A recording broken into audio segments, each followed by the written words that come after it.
disiplin ilmu terus berkembang sehingga memerlukan metode yang dapat menghubungkan antara isi ayat Al-Quran dengan kondisi sosial pada sesuatu sesuai dengan eh, tuntunan zaman. Maka dari itu, metode berpikir ilmiah, baik deduktif maupun induktif, dijadikan sebagai landasan dalam memahami ayat-ayat Al-Quran.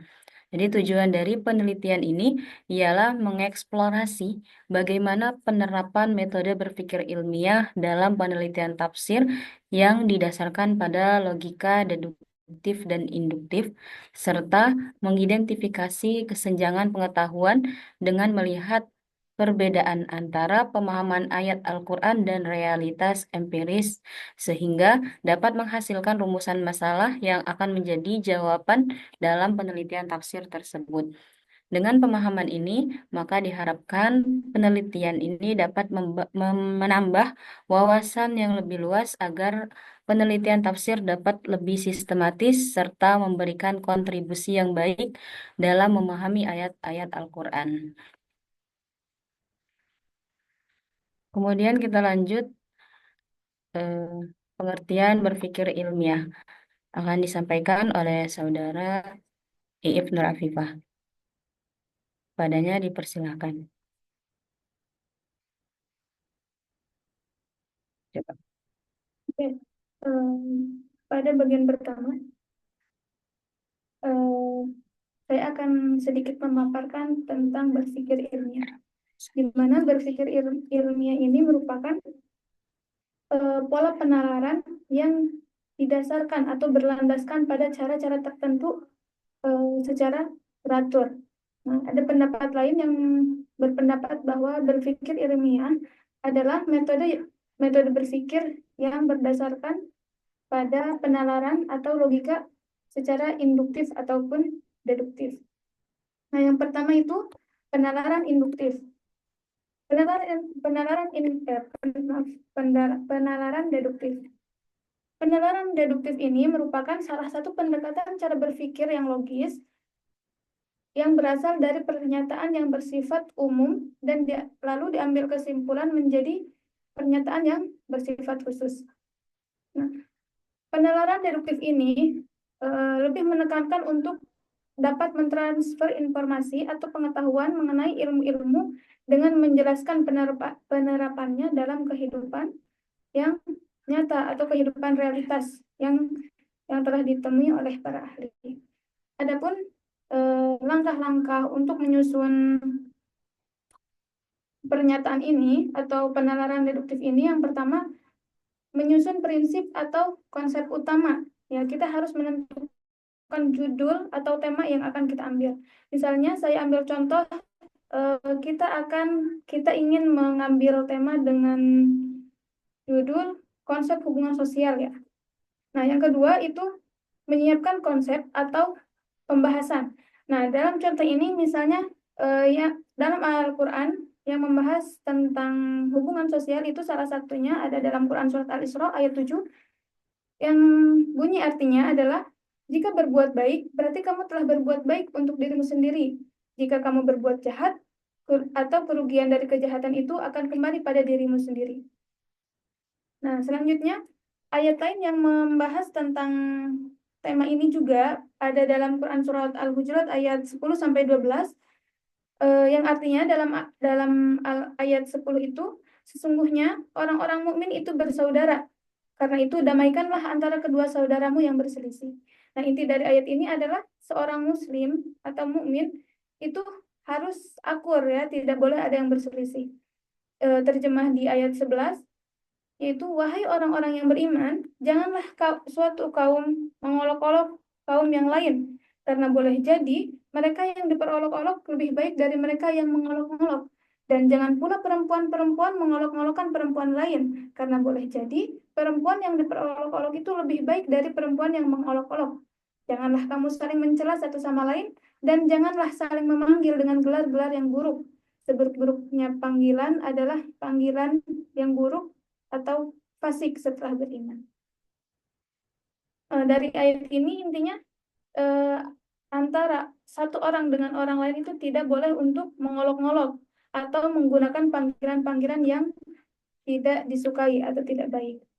Nah, selanjutnya di terjemah ayat 12-nya, surah Al-Hujurat itu, wahai orang yang beriman, jauhilah banyak dari prasangka, sesungguhnya sebagian prasangka itu dosa, dan janganlah kamu mencari-cari kesalahan orang lain, dan janganlah ada di antara kamu saling menggunjing sebagian yang lain.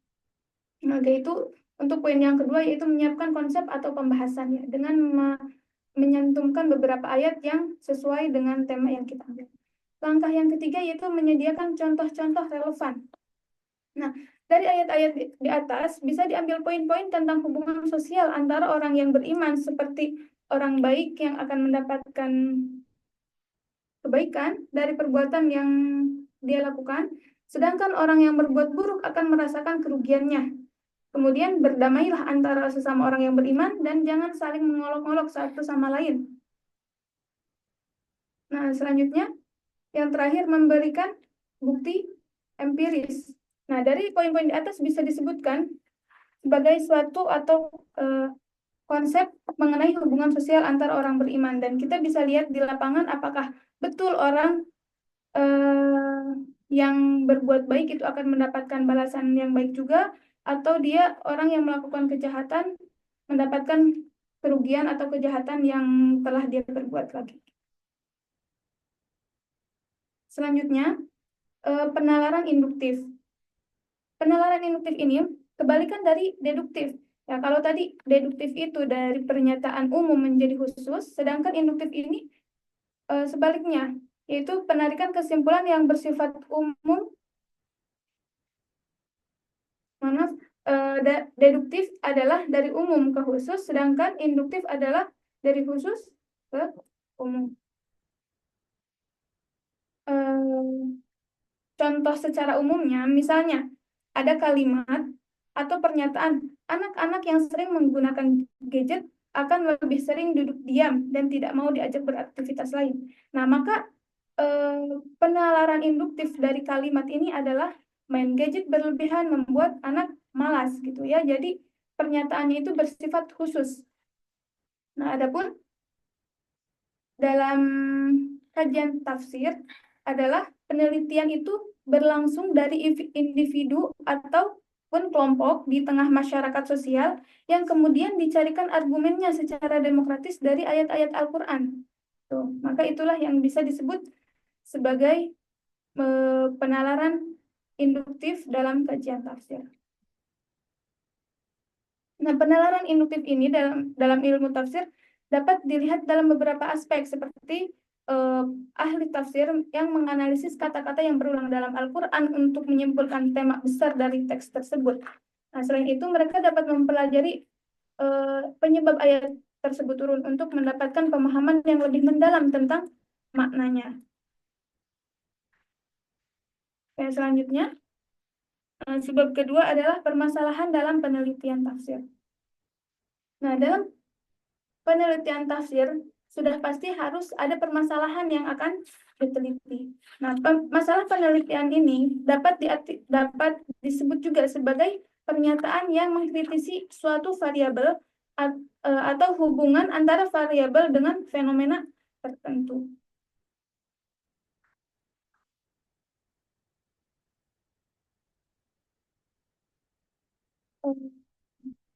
Salah satu gambaran terjadinya kesenjangan antara yang seharusnya terjadi dan yang sebenarnya terjadi seperti contohnya ya umat Islam yang diharapkan memahami dan mengamalkan ajaran-ajaran Islam secara menyeluruh dan konsisten dalam kehidupan sehari-hari.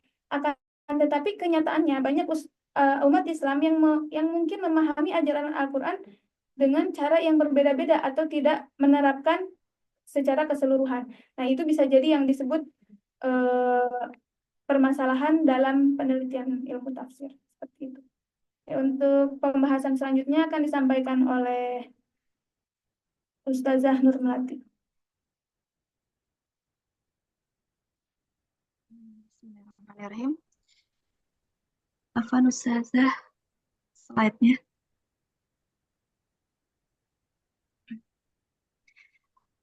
Insya Allah saya akan membahas tentang perumusan masalah dalam penelitian tafsir.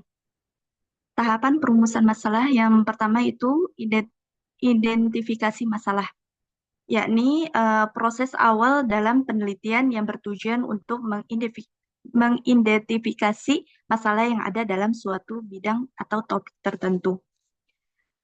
Rumusan masalah dalam penelitian disusun berdasarkan latar belakang permasalahan. Dengan kata lain, penelitian diawali dengan mengidentifikasi berbagai asumsi permasalahan yang mendasarinya. Dari berbagai permasalahan tersebut, dipilih satu atau lebih yang sesuai dengan ruang lingkup judul penelitian serta mempertimbangkan kemampuan peneliti, baik dari aspek akademik, ketersediaan dana, maupun waktu. Yang kedua itu pemilihan masalah yang relevan, yakni memilih masalah yang berkaitan dengan bidang minat si peneliti dan dapat memberikan kontribusi yang baru. Nah, yang ketiga itu menyusun masalah secara sistematis. Ya. Maksudnya itu cara memecahkan masalah dengan menggunakan langkah-langkah yang teratur, berurutan, dan logis. Syarat rumusan masalah yang pertama itu ringkas, jelas, dan sistematis.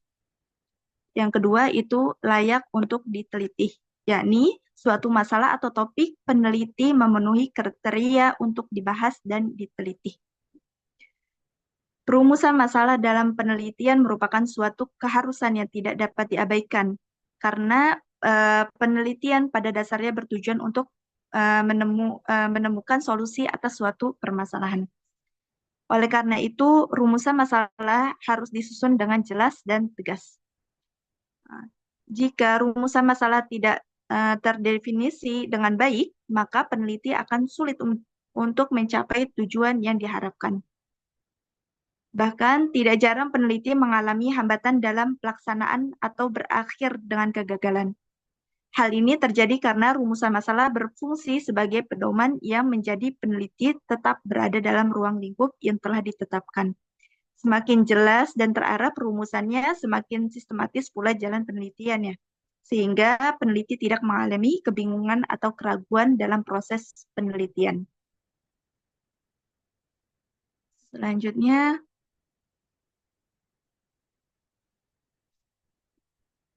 urgensi rumusan masalah.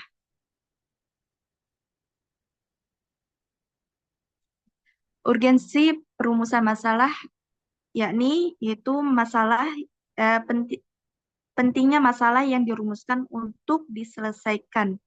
Mengapa penting? Karena rumusan masalah yang pertama yaitu panduan bagi si peneliti. Nah, jadi si peneliti dapat mengarah ke penelitiannya. Yang kedua itu mencegah peneliti kehilangan arah. Yang ketiga itu memastikan peneliti memiliki fokus yang jelas. Selanjutnya, Ustazah.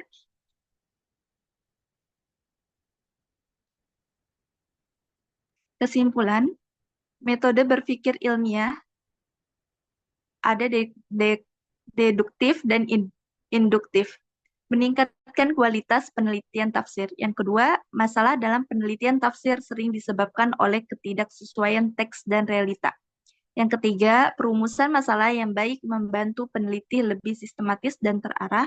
Keempat, hasil penelitian lebih logis, objektif, dan berbasis data. Terima kasih, saya kembalikan ke moderator. Baik, terima kasih kepada Saudari Iif Nur Afifa dan Saudari Nur Melati yang telah menyampaikan materinya. Mungkin sekian dari kelompok kami. Jika ada yang ingin menambahkan atau ada yang ingin didiskusikan, dipersilakan.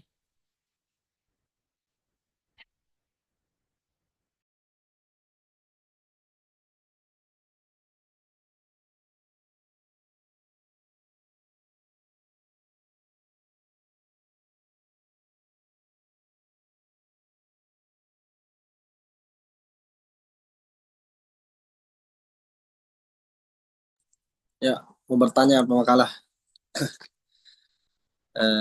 Ini apa terkait dengan deduktif dan induktif itu Yang ingin saya tanyakan, apakah dia sama dengan kaidah tafsir al-ibaratu bi umumil lafaz la bi khususis sabab wal ibaratu bi khususis sabab la bi umumil lafaz? Apakah dia sama gitu? Atau beda penamaan doang atau memang dari cara terjunnya atau cara menelitinya itu ada beda gitu? Dan kalau misalnya sama, apakah sama 100% gitu? Misalnya beda, apa aja bedanya? Mungkin itu vokal. Mohon maaf, kurang terdengar. Boleh diulangi? Begini, kan di kaidah tafsir itu kan ada salah satu kaidah al-ibaratu bi umumil lafaz la bi khususis sabab. Mengambil ibrah dari umumnya lafaz bukan dari khususnya sabab dan sebaliknya gitu kan.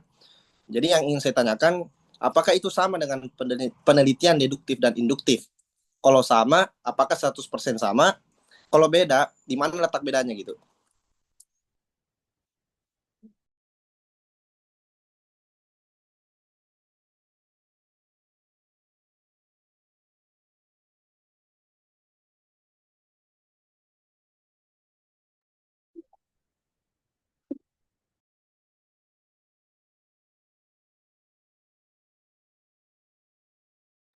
Oke, mungkin secara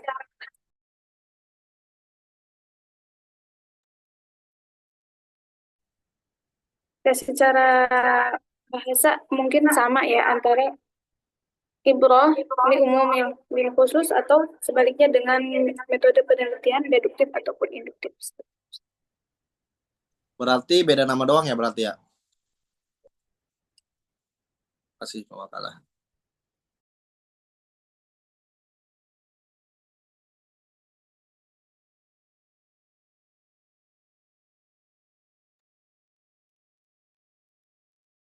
Baik. Izin bertanya Pak Pemakalah. Assalamualaikum.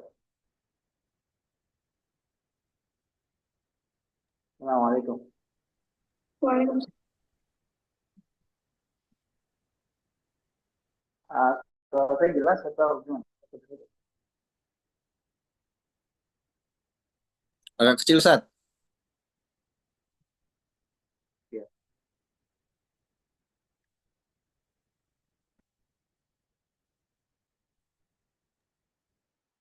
Dengar nggak?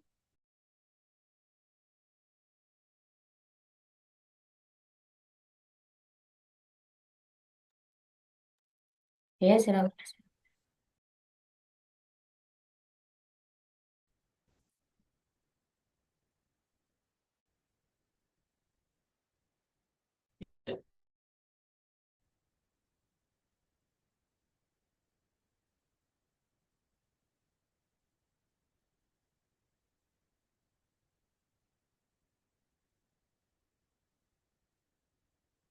Assalamualaikum.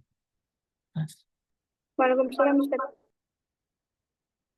Iya, dari pemaparan yang tadi sampaikan tuh, bisa nggak pemakalah itu beri contoh tadi deduktif, kemudian induktif. Sebab kalau teoritis itu tanpa adanya contoh dalam hal ini agak ambiar gitu maksudnya. Saya bingung tuh tukar-tukar kalau kata Ustadz Muhammad Faiz. Bisa nggak Iya. kasih contoh mana tuh model penelitian deduktif dan mana tuh induktif biar lebih konkret maksudnya.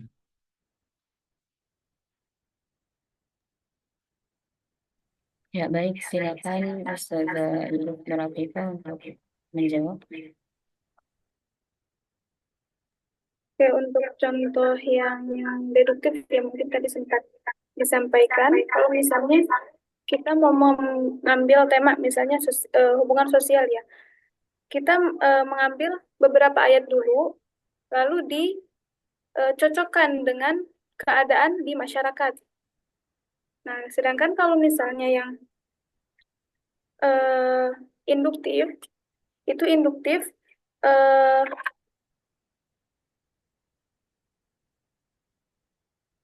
merupakan kita bisa ngambil apa beberapa keadaan kejadian yang ada di masyarakat lalu mengambil atau disesuaikan dengan ayat-ayat yang ada di Al-Quran seperti itu, Ustaz.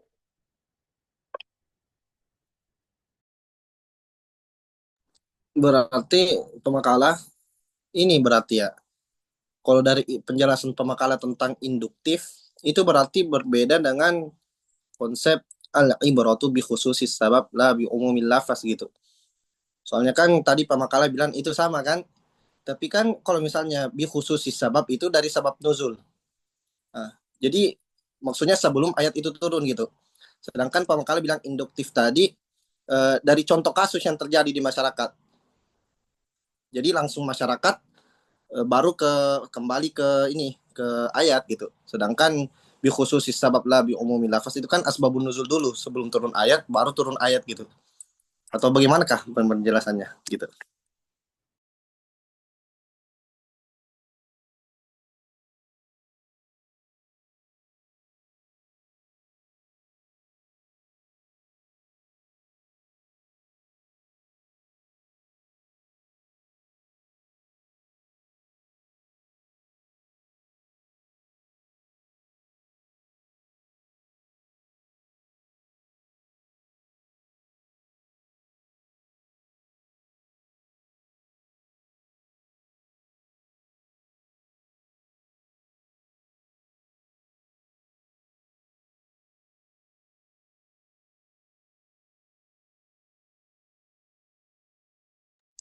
Halo, putus apa gimana?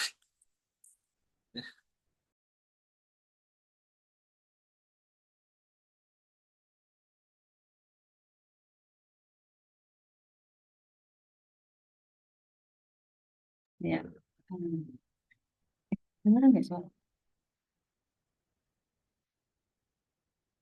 Apakah tadi pertanyaannya apakah deduktif dan induktif itu sama dengan konsep al-ibrah bi khususis sabab la bi umumil lafaz ya Ustaz ya? Kan tadi itu udah dijawab kan dari ini. Maksudnya bahwasannya teori itu sama gitu kan.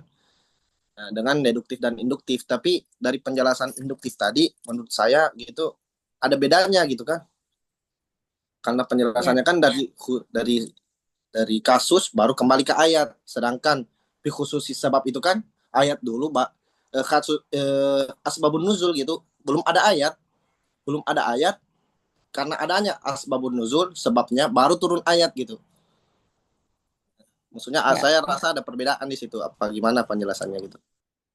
ya Afwan Ustaz, izin menambahkan lagi ya dari yang jawaban tadi. Jadi sebenarnya konsep al-ibrah bi khususis sabab la bi umulil lafaz itu memiliki kemiripan dengan pendekatan deduktif, tapi tidak sepenuhnya itu sama katanya. Dan untuk memahami lebih jelas itu eh, dia itu ada perbandingan antara deduktif dan induktif dalam logika. Nah, kalau misalnya deduktif itu kan proses berpikir dari hal yang umum ke khusus. Nah, dalam konteks itu kaidah al-ibrah bi umumil lafaz dan la bi khususis sabab lebih dekat dengan metode deduktif. Sebabnya kaidah ini menekankan bahwa lafaz yang umum harus diterapkan secara luas meskipun sebab turunnya spesifik. Sedangkan kalau misalnya deduktif itu kan induksi adalah sebuah proses berpikir dari hal yang khusus ke umum. Dalam konteks al-ibrah bi khususis sabab la bi umulil lafaz lebih mendekati metode induktif hukum sebabnya hukum yang ditetapkan dalam ayat atau hadis yang didasarkan pada sebab khususnya bukan dari keumuman lafaznya. Jadi, jika melihat dari pendekatan deduktif dan induktif,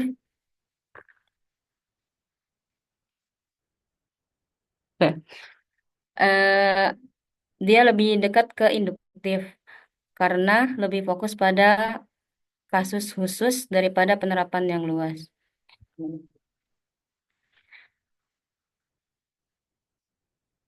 Jadi meskipun ada kemiripan, konsep ini tidak sepenuhnya sama dengan deduktif dan induktif dalam logika, tapi bisa dianalogikan dengan pola berpikir tersebut.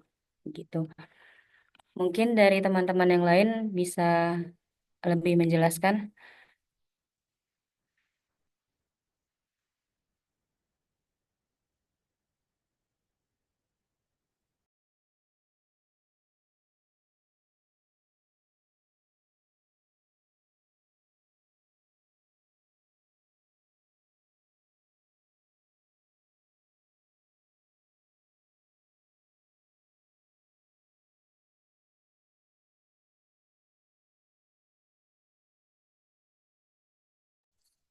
Eh begini ya, mohon maaf ya, banyak nanya nih.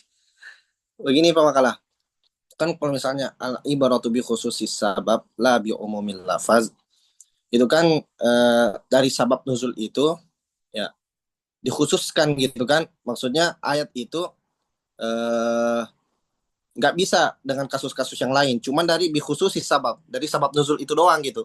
Sedangkan induktif tadi banyak kasus baru dicarikan ayatnya gitu kan. Menurut saya itu beda gitu. Maksudnya banyak kasus nih, kasus dari masyarakat nih yang terjadi, baru dicarikan ayatnya kan. Maksudnya dari khusus ke umum, dari kajian kasus baru dicarikan ayatnya gitu. Menurut saya itu berbeda gitu. Soalnya yang satu kan eh, konteks ayatnya cuma dipahami dari satu sabab nuzul gitu kan, al ibaratu bi khususi sabab. Sedangkan berpikir induktif itu dari kasus yang terjadi di masyarakat baru dicarikan ayatnya. Kalau misalnya tadi dari pengertian pemakal kan kayak gitu kan. Nah, jadi kasus yang terjadi misalnya misalnya banyak jimat-jimat yang terjadi di masyarakat, baru dicarikan ayatnya. Itu berpikir induktif gitu. Kalau yang saya tangkap dari pemakalah.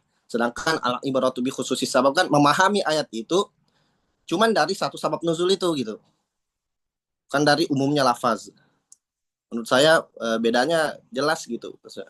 Kalau dari induktif, tapi kalau dari deduktif saya rasa memang sama gitu kan.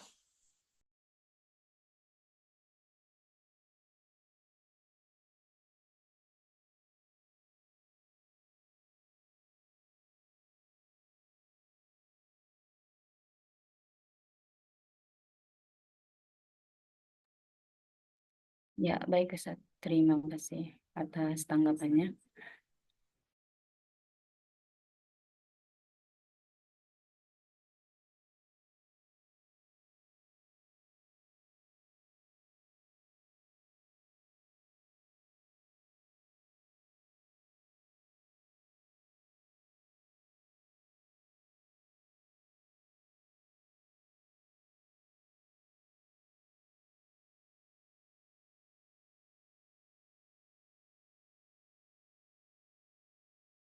Kan bisa bisa menjelaskan. Ya, silakan teman-teman yang lain. Apakah ada yang ingin didiskusikan?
Ya, teman-teman lain, apakah ada yang ingin didiskusikan?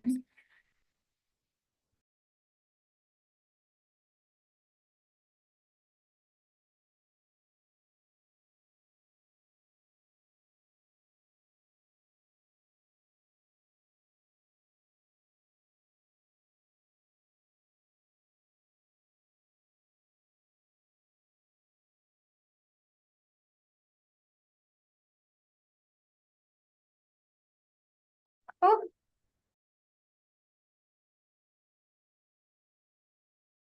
Baik, jika tidak ada yang ingin didiskusikan, maka kami kembalikan ke dosen kepada Terlalu peserta. cepat itu. Masih setengah jam berjalan. Nah, jam 2 kita selesai jam 3.15. Sekarang masih jam 2. Ada 1 jam 15 lagi. Saya pun menyimpulkannya pun masih samar-samar ini. Misalnya pembahasannya masih sekitar tadi deduktif saja kan. Makanya kalau bisa tadi ada Iya, contoh. Sebelum dibahas semua. iya tadi saya bertanya itu tadi kan masalah contoh, karena kajian kita itu kan metodologi penelitian tafsir kan. Kalau tadi disampaikan cara berpikir itu kan ilmiah itu ada di mana di samping berpikir ilmiah itu adalah berpikir berdasarkan apa tadi itu rasional dan empiris di paragraf itu.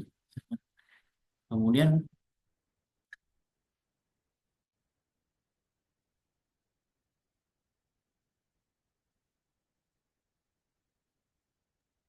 Ya, Afwan, Ustaz Jamal di boleh paragraf tersebut juga diulangi pertanyaannya karena kurang jelas.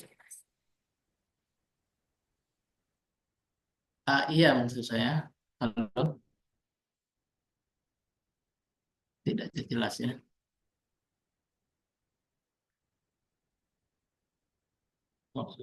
Maksud saya berikan contoh yang konkret maksudnya terkait dengan metode penelitian tafsir itu yang disampaikan tadi ada deduktif, ada induktif terkait metode tafsirnya begitu. Bukan kalau contoh tadi kan gambaran umum ya, gambaran umum. Yang saya tangkap tadi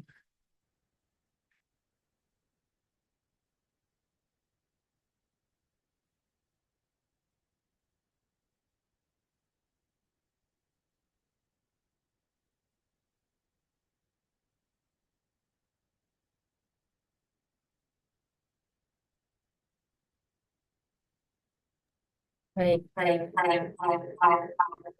dipersilakan Ustazah Iif untuk menjawab.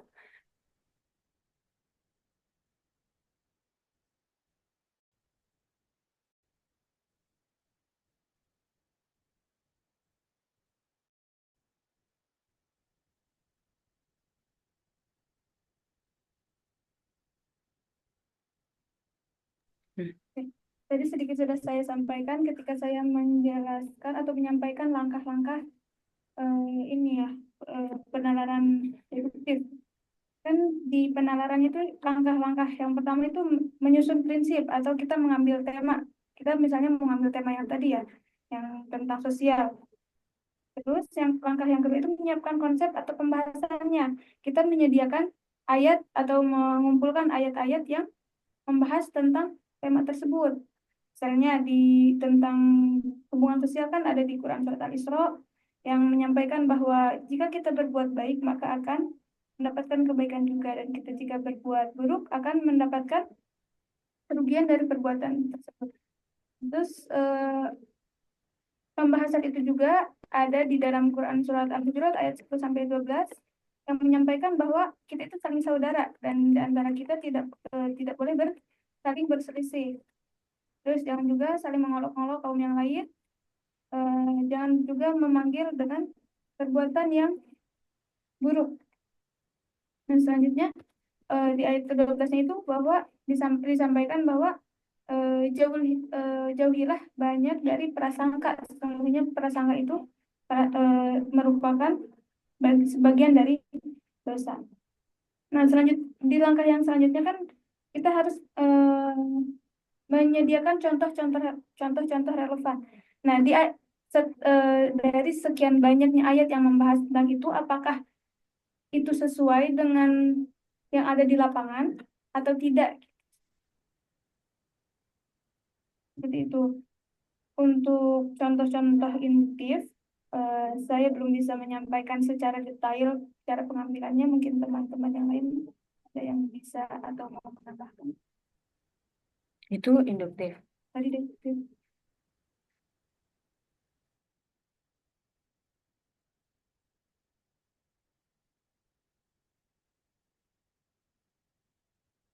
Ya, mungkin yang selanjutnya contoh penggunaan metode induktif dalam penelitian tafsir. Seperti pertama, mengumpulkan ayat-ayat. Misalnya ini kita ambil studi tentang konsep kesabaran dalam Al-Quran gitu. Yang pertama, mengumpulkan ayat-ayat yang berbicara tentang sabar di berbagai surah. Misalnya di dalam surah Al-Baqarah ayat 153, terus kemudian surah Az-Zumar ayat 10 dan sebagainya. Kemudian menganalisis asbabun nuzul dari ayat-ayat tersebut, ayat-ayat tentang sabar tadi, ayat-ayat tentang sabar dalam Al-Quran. Kemudian setelah itu mengkaji pendapat para mufassir seperti At-Tabari, Ibnu Katsir, dan sebagainya. Kemudian setelah mengkaji ayat-ayat tersebut, maka kita bisa menarik kesimpulan umum bahwa kesabaran dalam ayat Al-Quran itu memiliki berbagai dimensi, seperti halnya sabar dalam ketaatan, sabar dalam menghadapi musibah, dalam sabar dalam menahan diri dari perbuatan maksiat. Mungkin begitu, Ustaz.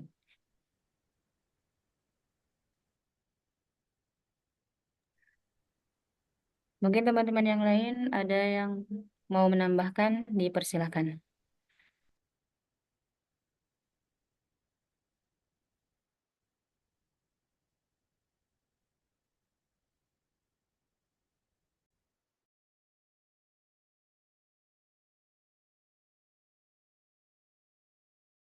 Ya, mungkin ini saya mau nanya lagi karena kayaknya nggak ada yang bertanya ini.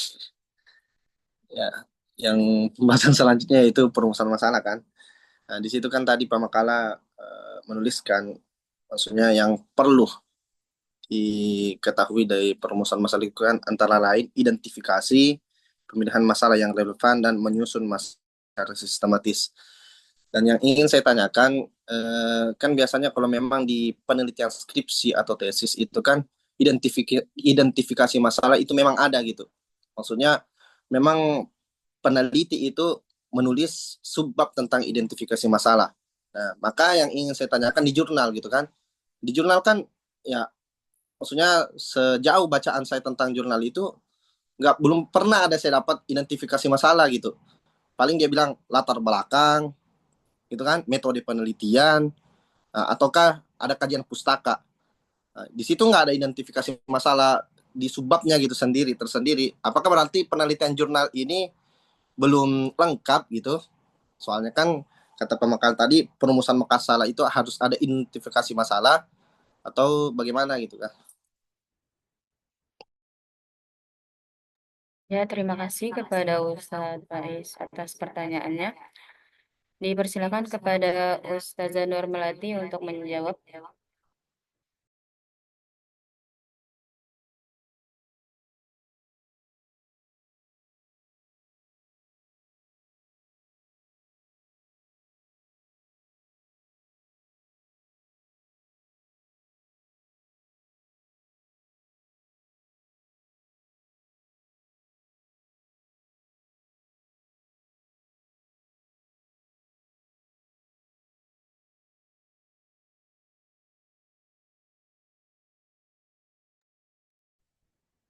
Ya, mungkin seharusnya di jurnal harus ada identifikasi masalah ya, karena identifikasi masalah adalah salah satu eh, latar belakang yang menjelaskan masalah.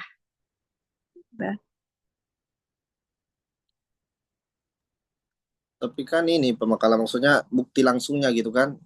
Mana udah ada Sinta 2 Sinta apa, tapi nggak ada identifikasi masalah gitu. Berarti ini ya masih kurang gitu dalam memberi nilai tentang Sinta itu. Soalnya kan nggak ada identifikasi masalah di situ subbabnya. Maksudnya kasus yang terjadi langsung gitu kan. Kan udah ada di pedoman penulisan sebelum menulis jurnal ada pedomannya itu. Kenapa emang di situ nggak ditulis harus ada identifikasi masalah? Apakah nggak penting gitu kan? Kalau penelitian skripsi sama tesis beda gitu. Tapi yang jurnal yang saya maksud. Ya, Oh, aku Ustaz. mungkin udah di mm, apa sudah ada kan identifikasi masalah itu sama seperti latar belakang. Jadi karena di jurnal sudah ada latar belakang, jadi tidak perlu ada identifikasi masalah, ditulis identifikasi masalah. Jadi cukup latar belakang saja. Gitu. Mungkin ada yang ingin menambahkan, silakan. Baik, Saya terima mengkomentari itu, kalau tidak ada rumusan masalah, lalu apa yang kita mau teliti? Kan konsen rumusan masalah itu kan penelitian itu pada rumusan masalah, menjawab rumusan masalah. Bahkan di kuliah ini saja, saat ini kita kuliah, makalahnya itu adalah salah satu rumusan masalah dibahas kan di ini. Yang kedua, jurnal itu tempat wadah, menambahkan saja. Jurnal itu adalah tempat untuk mensubmit sebuah tulisan atau makalah. Jadi bukan jurnalnya ya, yang itu jurnal itu cuma tempat saja. Adapun kalau Pak Ustadz Faiz itu menulis, itu bukan menulis jurnal, menulis makalah yang disubmit ke jurnal. Bisa dibedakan sampai sini. Maksudnya Ustaz? Ya maksudnya antum nulis tulisan kemarin. Tulisan antum itu apakah jurnal? Kan bukan. Kalau antum Tapi udah disubmit di jurnal Ustaz. submitnya ke jurnal, iya. Jadi jurnal itu adalah tempat wadah, gitu. Nanti. Tapi kan di situ kan Itu. udah ada pedoman penulisan itu kan, misalnya metode penelitian harus begini begini begini. Kenapa nggak ada pedoman penulisannya tentang identifikasi masalah gitu, Ustaz? Apakah identifikasi masalah ini nggak penting gitu? Ataukah memang? Iya, yang antum maksud Ya, Ustaz, silakan. pada makalah pada ini. Saya menyebut kalau jurnal itu tempat ya, wadah, tempat seseorang itu menulis menaruh makalahnya itu di jurnal. Adapun ketentuan penulisan makalah itu tergantung standar dari kelembagaan tersebut. Tetapi sekalipun tidak tertulis dalam sistematika penulisan makalah di jurnal kita di PT IKI, itu tidak berarti tidak menyampingkan nggak wajib. Justru masalah itu adalah sesuatu yang memang mau kita teliti, harus ada gitu. Bisa dimengerti. Begini, Ustaz. Yang saya maksud itu, Ustaz, bukan cuma di PT IKI doang, Ustaz. Tapi kan sejauh ini kan kita sering tulis makalah nih, ngutip-ngutip di jurnal nih. Nah, jurnal-jurnal yang saya kutip itu, Ustaz, ya bisa saya katakan itu nggak ada saya nemuin ini identifikasi masalah gitu, sebab identifikasi masalah gitu. Nggak ada, maksudnya bukan cuma di PT IKI doang, tapi jurnal secara umumnya gitu. Maksudnya sejauh batasan bacaan saya nggak ada identifikasi masalah gitu, bukan di PT IKI doang, Sat. Dan menurut saya identifikasi masalah sama rumusan itu beda, Sat. Kan rumusan itu kan satu masalah yang ingin diteliti, sedangkan identifikasi masalah semua masalah yang muncul yang telah dijelaskan di latar belakang masalah. Jadi yang saya maksud identifikasi masalah, Sat. Soalnya tadi pemakalah itu dia bilang perumusan masalah yang harus ada identifikasi, yang harus ada dia bilang situ. Soalnya makanya saya bilang kenapa di jurnal nggak ada gitu kan. Itu maksudnya, Ustaz. Mohon maaf. Mungkin urutannya gini, identifikasi dulu, habisnya rumusan. Iya, Setelah kita tapi mengidentifikasi, baru akhirnya kita akan merumuskan masalah tersebut. Iya, tapi kan di jurnal nggak ada identifikasi masalah, Bib. Nggak ada subbab. Beda dengan skripsi sama tesis. Itu maksud Tapi saya. biasanya di abstrak udah ada tuh identifikasi masalah, walaupun nggak dijadikan subbab biasanya. Berarti menurut Antum udah ini ya, diwakili di abstrak berarti ya. Sebetulnya Biasanya udah kan dijawab imrat tadi itu kan sama mengandung di situ ya. pemakalah tuh. Pemakalah udah nyampein identifikasi masalah itu udah di penelitian baik di makalah ataupun jurnal itu sudah ada, hanya tidak tertulis secara khusus sub apa apa Identifikasi tadi masalah. identifikasi masalah adanya tadi bisa di mukaddimah, di pendahuluan, di latar belakang juga suka disampaikan di sana. Dan kalau nggak salah imrat itu mengandung identifikasi masalah ya, Tapi kan ketika introduction-nya itu. salah itu kan ini apa? Maksudnya nggak menyimpulkan gitu. Sedangkan identifikasi masalah kan menyimpulkan semua masalah yang muncul dari perumusan masalah. Itu makanya di skripsi sering ada identifikasi masalah. Jadi penjelasannya panjang nih.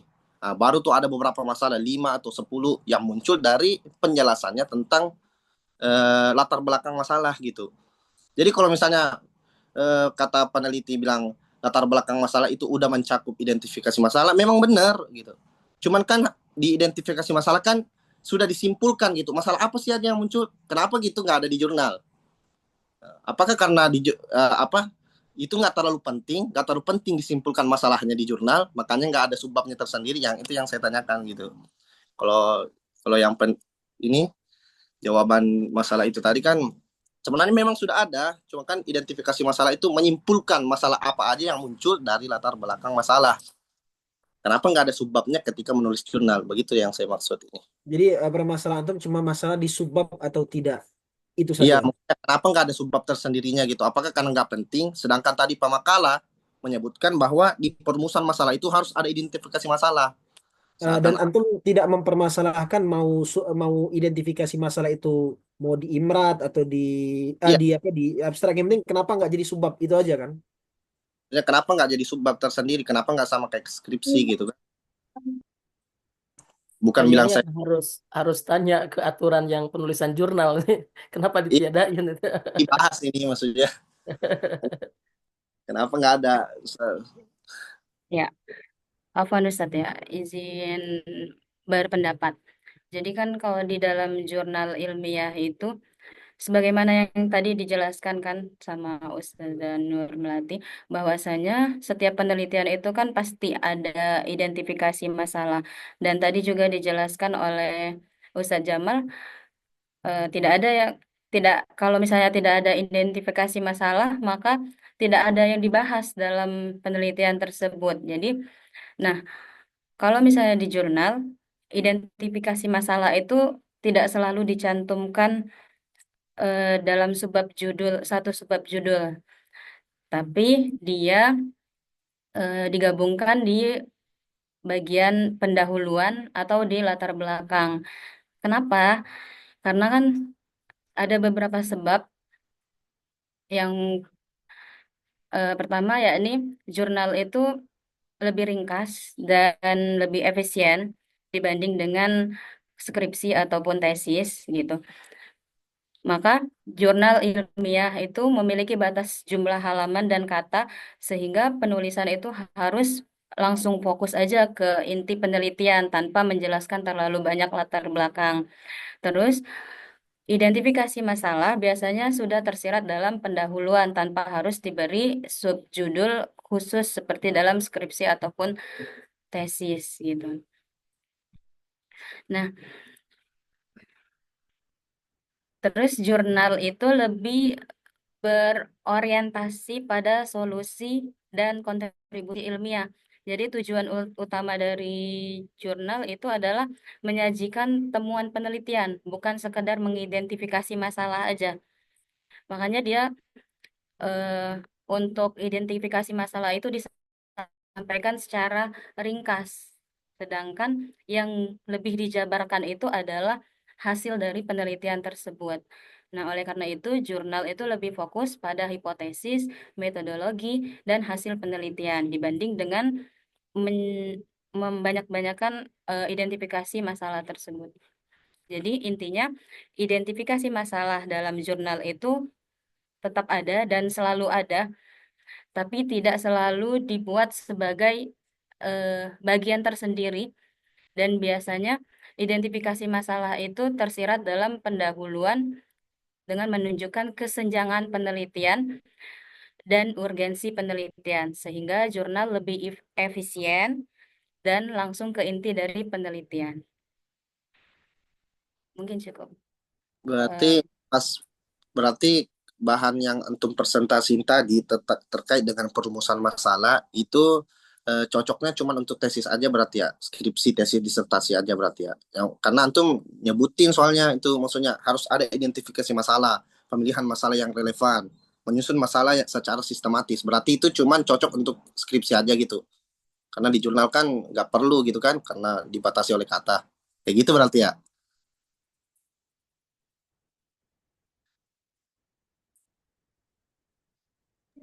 tapi kan tetap ada, Ustaz. Di jurnal harus tetap ada.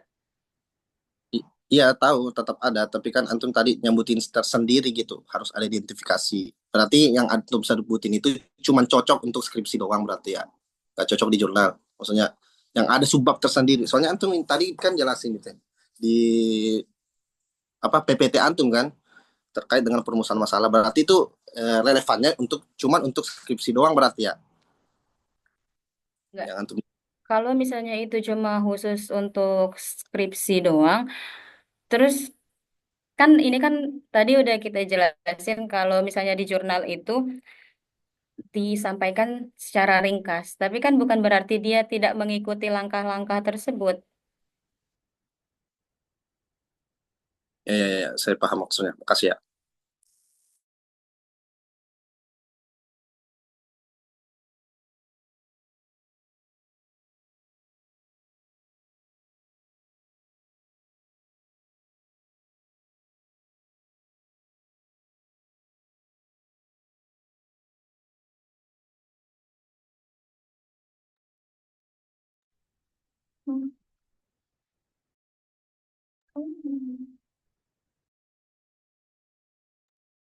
Baik, apakah ada lagi yang perlu didiskusikan?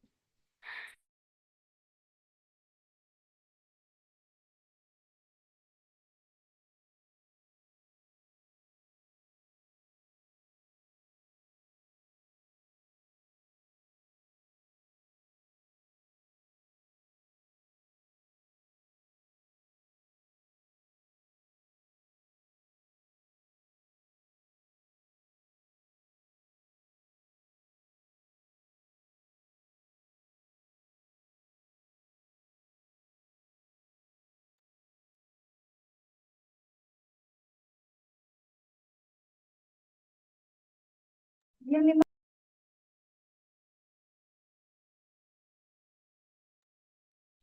Baik, jika tidak ada pertanyaan lagi, maka akan kita kembalikan ke dosen, kepada Terlalu Ustaz Zakaria. cepat. Masih jam berapa ini? Cepat banget nanti kita. Ini masuk terakhir nih. Minggu depan udah libur Ramadan. Silakan dibahas lagi. Nanti kalau sudah jam 3, baru nggak apa-apa sama saya. Ini setengah setengah 3 pun belum. Masih 2 menit lagi, setengah 3 masih ada lagi waktu.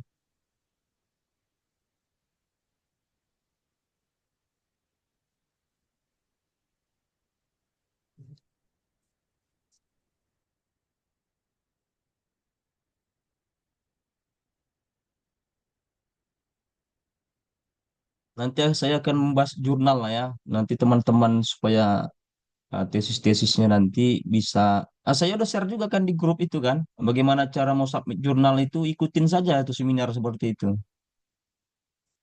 Karena semua tesis itu jurnalnya itu kan nggak semua kadang diterima. Kenapa nggak diterima? Karena satu permasalahannya nggak ngikuti template. Nanti saya kasih tahu bagaimana template itu. Jadi beda dia template. Jadi jurnal itu kalau sudah ngikuti template jurnal itu 80% ya, bukan 100% ya, 80% pasti diterima kalau sudah ngikuti template jurnal. Itu ngikuti template. Kalau nggak ngikuti template, sudah pastilah 100% ditolak itu. Yang ngikuti template saja 80%. Kalau nggak ngikuti template, sudah pasti 100%. Nah, kenapa Pak yang sudah ikuti template 80%? Satu, ngantrinya banyak. Itu ngantrinya banyak. Kita bayangkannya, jurnal itu yang Sinta 1 sampai Sinta 6 itu dia punya slot, satu jurnal tuh punya slot itu paling 12. Ya, banyak banget tuh 12. Satu tahun jurnal itu, biasanya jurnal yang bagus itu setahun itu dia penerbitan 2 kali. Volume 1, volume 2. Nah, satu volume itu slotnya paling banyak 10 sampai 12. Satu volume. Nah, kita kebayang ya, semua peraturan di Indonesia ini, khususnya orang-orang akademik ya, perkuliahan ini, kebayang berapa banyak jurusan Al-Quran hadis seluruh Indonesia, mulai dari Aceh sampai Papua. Coba, satu jurusan itu memiliki berapa siswa? Sedangkan satu volume jurnal saja itu 12 slot. Kebayang, kalau 1.000 mahasiswanya, sementara satu volume 12 slot. Kebayang antrinya sampai berapa tahun ini? Nah, itu kira-kira begitulah. Udah bisa paham ya? Kira-kira ngantri berapa tahun? Nah, salah satu walaupun sudah ngikuti template 80%, pasti nanti editorialnya atau reviewernya pasti mengatakan di email, mohon maaf, coba cari ke jurnal yang lain. Karena bayangkan itu, ya, dari Aceh sampai Papua itu pasti ada Fakultas Agama Islam yang punya jurusan Quran tafsir. Nah, misalnya ini kelas ini saja, untuk semester ini saja, yang PTIQ ada 3 kelas. Ini E. Habis ini saya ngajar yang D. Habis yang ngajar D, saya ngajar yang F, EDF-nya. Masing-masing kelas saja misalnya 20 orang. Ini 3. Hari ini saya 3. 20 kali 3 sudah berapa? 20 kali 3, 20 kali 60 mahasiswa. Satu volume jurnal itu 12 slot. Kebayang, nanti semuanya misalnya 60 nih mau submit ke situ. Apa mungkin bisa diterbitkan di volume 1? Tentu nggak bisa. Karena dia ambil 12 slot saja. Itu pun yang sesuai dengan template. Selebihnya mungkin bisa diterbitkan di volume 2. Biasanya volume 1 itu terbit ya kalau nggak Juni atau Mei. Volume 2 itu kalau nggak November, Desember. Nah, nanti saya ajari gimana jurnal template-nya. Silakan diskusi dulu. Ya. Nah, itu sebagai pengantar saja ya. Karena peraturan yang namanya kampus itu syarat untuk mengambil ijazah, tesis atau disertasinya harus disubmit di jurnal. Kalau disertasi, reputasi jurnalnya bukan lagi Sinta. Kalau S2, reputasinya Sinta, Sinta 1 sampai Sinta 6. Tapi kalau disertasi, levelnya harus dia internasional. Harus levelnya Scopus. Baru bisa ngambil ijazah doktornya. Karena kan ini belum S3 nih, ya, boleh di Sinta ya. Kalau nanti sudah masuk levelnya disertasi, minimal kalaupun Sinta, Sinta 1. Karena Sinta 1 itu sudah masuk Q4-nya internasional. Nah, jadi kalau misalnya teman-teman mau lanjut doktor, mau ngambil ijazah doktornya nanti, harus submit ke jurnal Sinta 1. Itu levelnya sudah Q4-nya internasional. Baru bisa ngambil ijazah. Semua itu peraturan di Kemendikbud. Siapapun kampusnya itu. Nggak bisa ngambil ijazah begitu saja. Jadi harus terbit dulu tesisnya. Supaya bisa dibaca dunia. Bukan hanya kita saja yang baca, anak-anak PTQ saja yang baca. Jadi ketika disubmit jurnal, Amerika bisa baca, Eropa bisa baca. Ini tesis teman-teman gitu kan. Nah, kira-kira begitu ya. Nah, silakan dilanjut sebagai pengantar itu.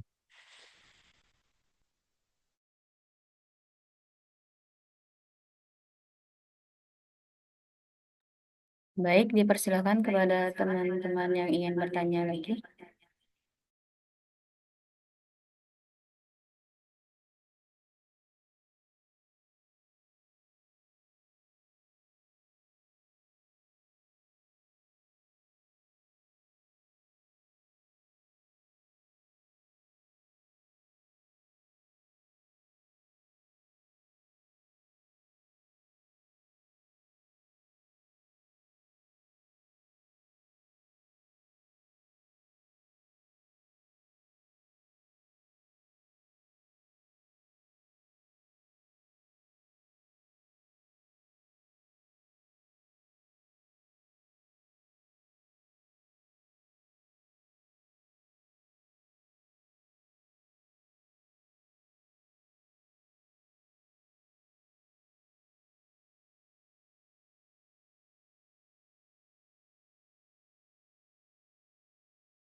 Masa saya lagi? Ntar pemakal aja dendam sama saya nih.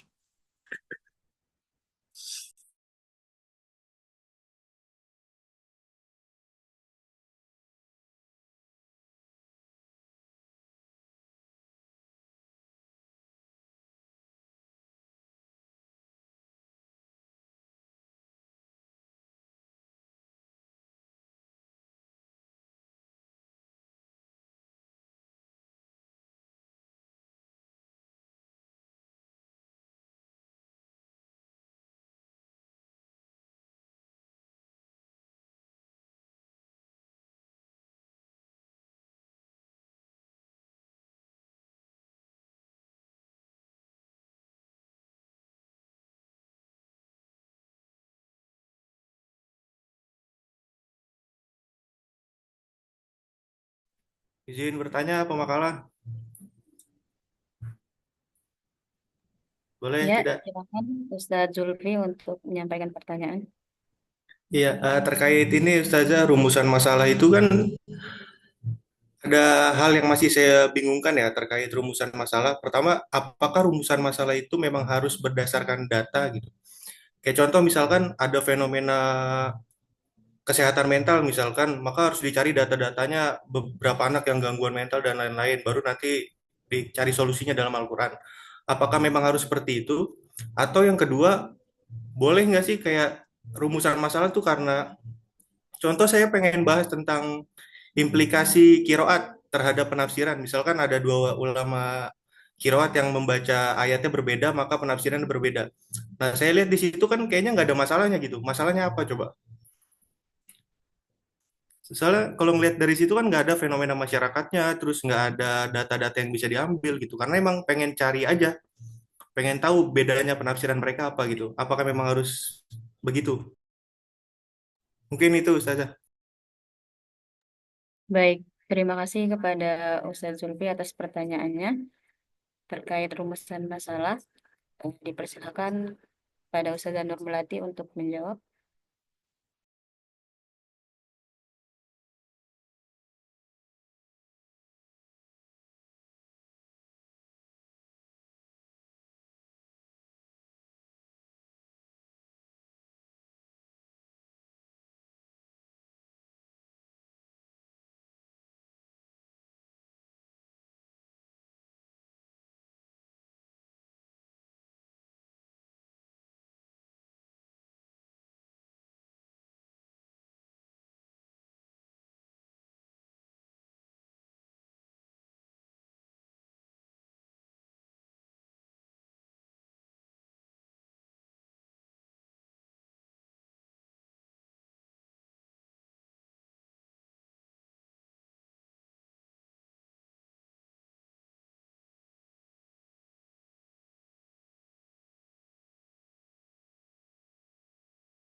Kayaknya nggak ada itu Ustaz Nur Malati itu. Ya kayaknya Ustazah Nanda aja yang jawab.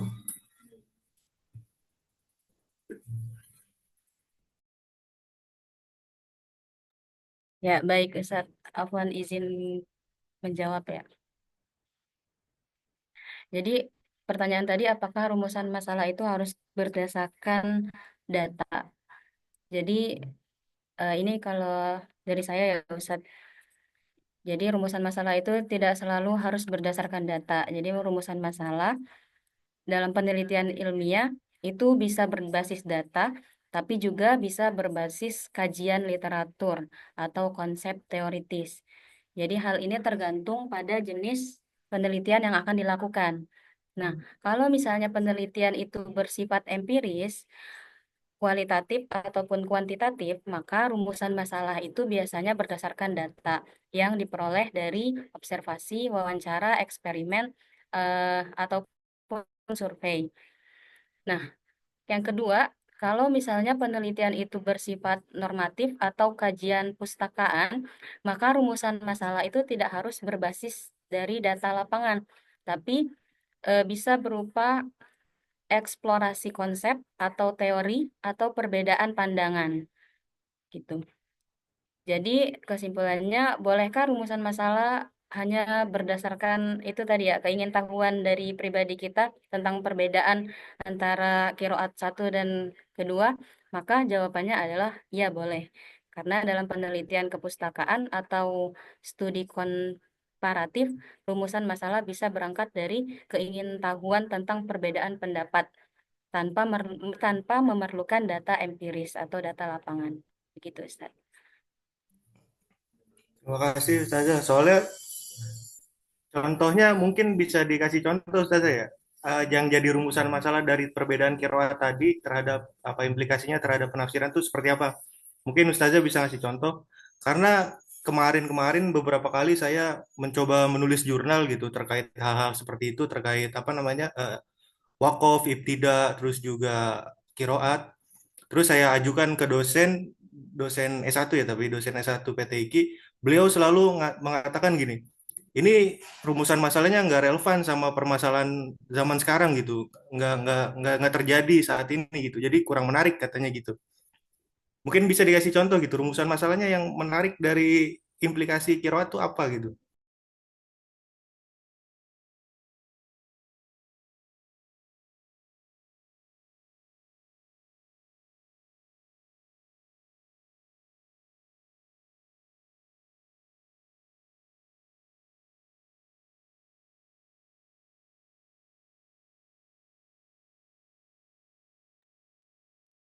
Nah, sebelumnya teman-teman yang lain ada yang bisa bantu menjawab.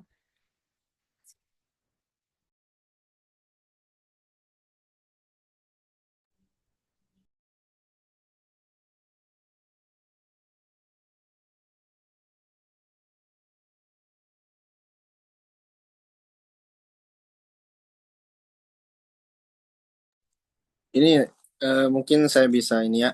Maksudnya soalnya kemarin pas ada pertemuan antara murid dan dosen PTIQ itu Kiai Haji Muhaimin Zain itu. Dia membahas tentang qasar sholat.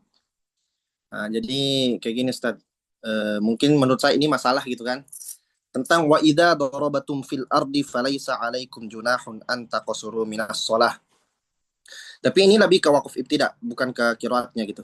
Nah, jadi kayak Aba Muhaimin Zain itu menyebutkan ketika wa idza darabatum fil ard, nah, ketika singgah di sana wa idza darabatum fil ard, apabila kamu berpergian di bumi, falaisa alaikum junahun an taqsuru minas shalah, dan ketika dia wakaf di fil ard itu berarti dia berpendapat bahwasanya boleh mengqasar salat walaupun tidak bepergian gitu. Itu menurut Aba Muhaimin Zain. Sedangkan yang menurut ulama itu harus diwasol wa idza darabatum fil ardi falaisa alaikum junahun an taqsuru minas shalah, maka implikasinya orang yang ingin mengqasar salat harus melakukan perjalanan terlebih dahulu. Mungkin itu Ustaz Zulfi. Tapi ini terkait wakaf ibtida yang bisa saya terkait implikasinya gitu. Jadi dari wakafnya di fil ard menjadikan hukum qasar salat itu tidak harus melakukan perjalanan. Tapi ketika dia mewasolkan wa idza darabatum fil ardi falaisa alaikum junahun an taqsuru minas shalah, mengharuskan ketika ingin mengqasar salat harus ada syarat musafir dulu gitu Ustaz Zulfi. Mungkin yang bisa saya tambahkan. Terus masalahnya di mana Ustadz dari hal itu? Mungkin maksudnya kan itu kayak tiba-tiba aja gitu beliau menemukan itu tanpa ada dasar masalah sebelumnya gitu kan? Apakah seperti itu gitu? Tiba-tiba aja muncul pas lagi baca Al-Quran, lihat itu kan kayak menarik nih dibahas gitu. Tapi nggak ada dasar masalahnya gitu yang memicu dia kayak gitu. Soalnya saya Beliau lihat masalah kayak gitu nggak ada rumusan masalahnya kayaknya. Kelihatannya ya, saya soalnya nggak tahu. soalnya begini Ustaz. Soalnya beliau kan mengambil fenomena yang terjadi di masyarakat bahwasanya ada orang yang mengqasar salat tanpa harus melakukan perjalanan gitu Ustaz. Nah, Ya jadi beliau berarti segi wakafnya. berarti kan itu dia beliau rumusan masalahnya ada gitu atas dasar fenomena. Tadi kata Ustazah Nanda nggak masalah kalau nggak ada data, tanpa data katanya. Gimana Maksudnya Ustaz? maksudnya yang bisa saya tambahkan terkait permasalahan penelitian masalah kirat mungkin itu Ustaz. Kalau misalnya harus ada fenomena itu di pemakalah yang jawab itu. Ya, Ustazah Nanda ini klarifikasi dulu.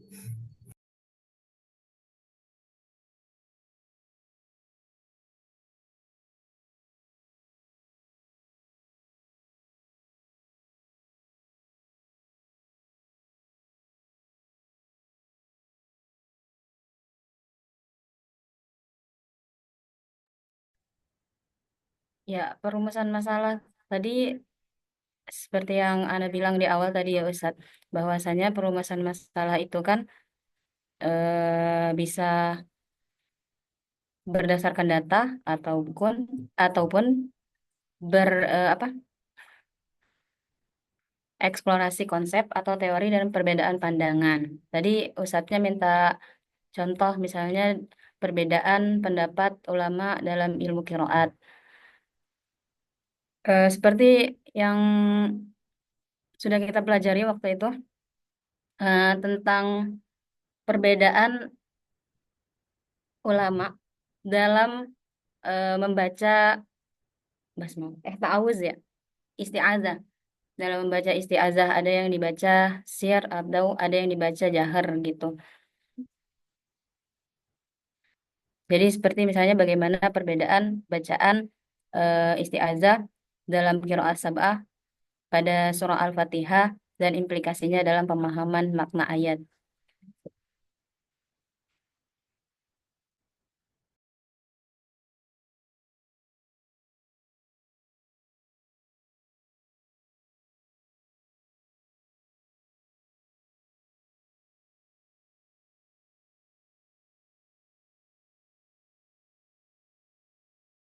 Jadi dalam kajian pustakaan rumusan masalah yang tentang perbedaan pandangan ulama qiraat itu bisa dikaji dari aspek bacaan ataupun apa bisa dikaji dari aspek bacaan, sanad, tafsir maupun hukum fikih yang terkait dengan qiraat tersebut. Mungkin cukup Ustaz.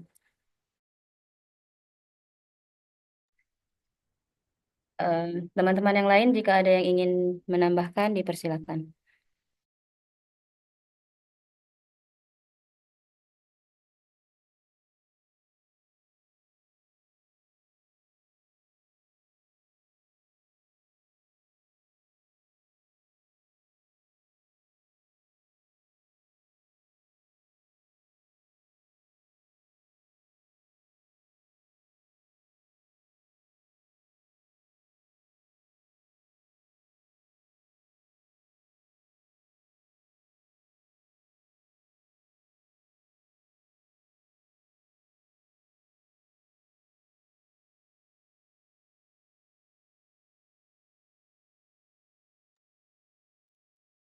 Fon, Ustazah, mau apa namanya memastikan aja terkait tadi eh,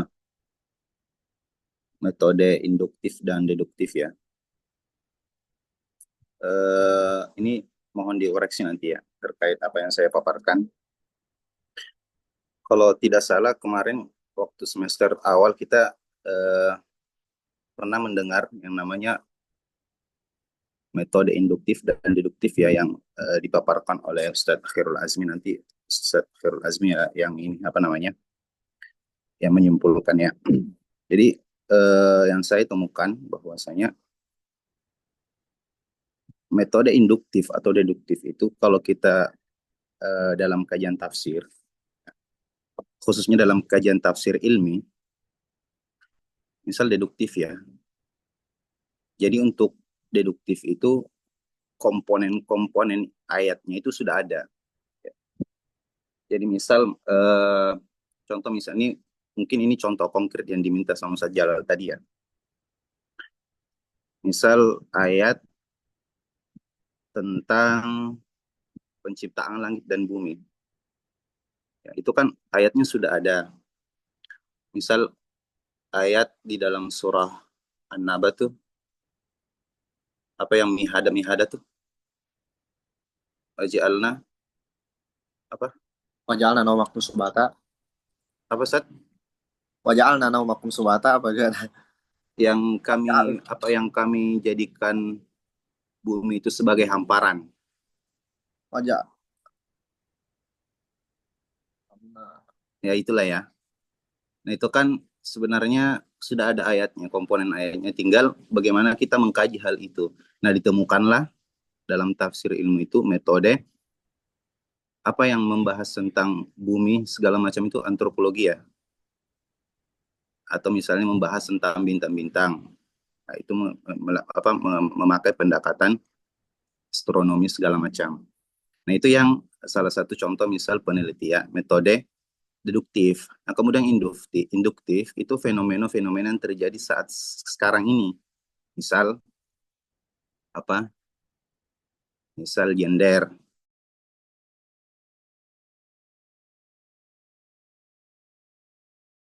Ya kan?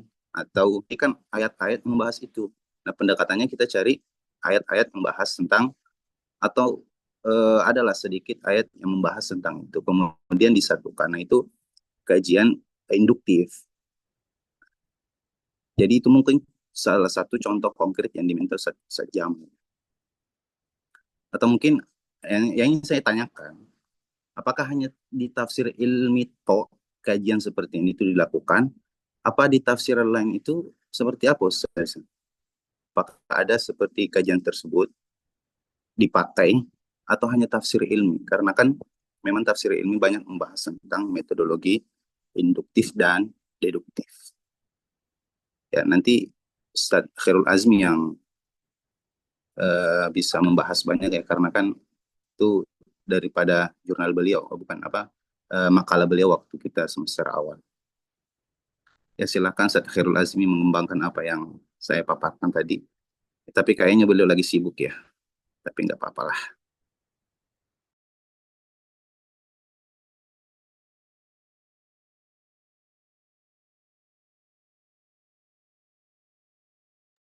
Baik, terima kasih kepada Ustadz Mualif atas pemaparannya sesuai dengan request. Dipersilahkan kepada Ustadz Khairul Azmi untuk menanggapi.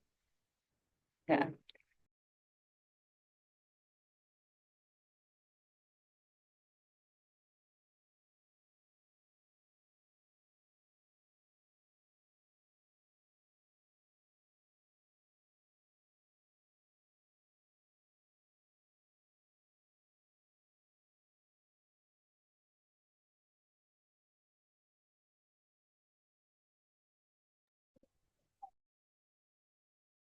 Kalau kesehatan mental termasuk tafsir ilmi nggak?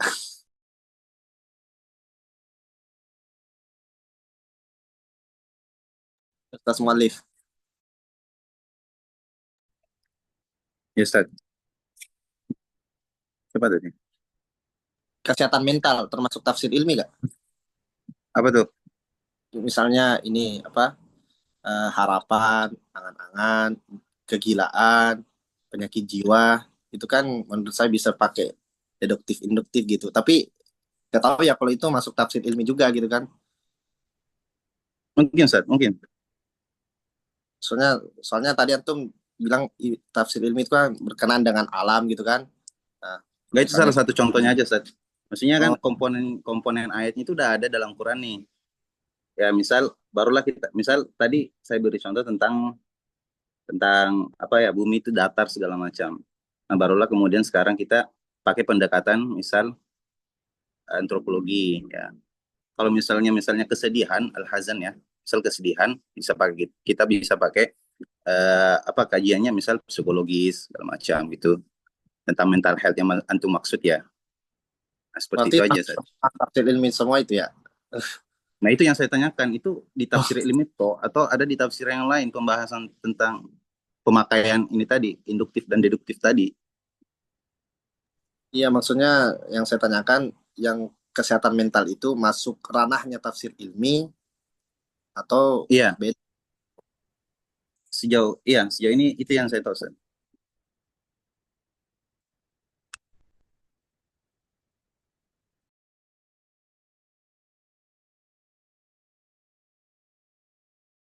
Bukan kan itu masuk adabi ijtimai gitu kan menurut saya. Tergantung pendekatannya Aduh, sih. aduh, aneh nggak ngerti kalau gitu, Ustaz. Soalnya adabi ijtimai itu kan yang terjadi di masyarakat gitu. Maksudnya coraknya adabi ijtimai. Soalnya ini Ustaz, kalau misalnya dilihat dari segi adabi ijtimai, menurut saya adabi ijtimai ini bisa dipakai pendekatan deduktif dan induktif juga, Ustaz. Maksudnya bukan cuma ilmi doang gitu. Soalnya yang terjadi di masyarakat, mau dikaji gitu, Ustaz. Mungkin itu Ustaz. Karena nggak ngerti, karena nggak paham adab ijtimai itu seperti apa, Ustaz. Ah, Baru dengar soalnya. oh, corak ada biji timai itu dia menafsirkan ayat itu terkait dengan masyarakat, terkait dengan konteks masyarakat yang terjadi gitu. Maksudnya apa sih permasalahan Oh, masyarakat? Nah, yang kayak gitu coraknya kayak Wahbah Zuhaili, Quraisy Shihab juga ada biji timai Ustaz. Salah satu corak coraknya, itunya. iya. Oh, iya. Ini cuman corak ilmi doang gitu. Corak ada biji timai. Dan corak ada biji timai ini menurut saya bisa memakai pendekatan itu juga, Ustaz. Soalnya kemarin kan saya ini eh, skripsi saya itu tentang harapan dan angan-angan, Ustaz. Jadi dia ada biji timai, bukan masuk ke ilmi. Jadi saya lihat konteks masyarakat yang terjadi. Berapa sih orang yang berharap, berapa sih orang yang putus asa gitu kan. Nah, dicariin ayatnya kayak gitu, Ustaz. Mungkin itu, Ustaz. Oh, mungkin salah satunya ya, Ustaz. Ya, dan sekaligus menjawab pertanyaan antum, apakah cuma tafsir ilmi doang? Menurut saya ada biji timai juga masuk, Ustaz. Bisa di Baik, baik, Ustaz. Baik, Ustaz. Syukran.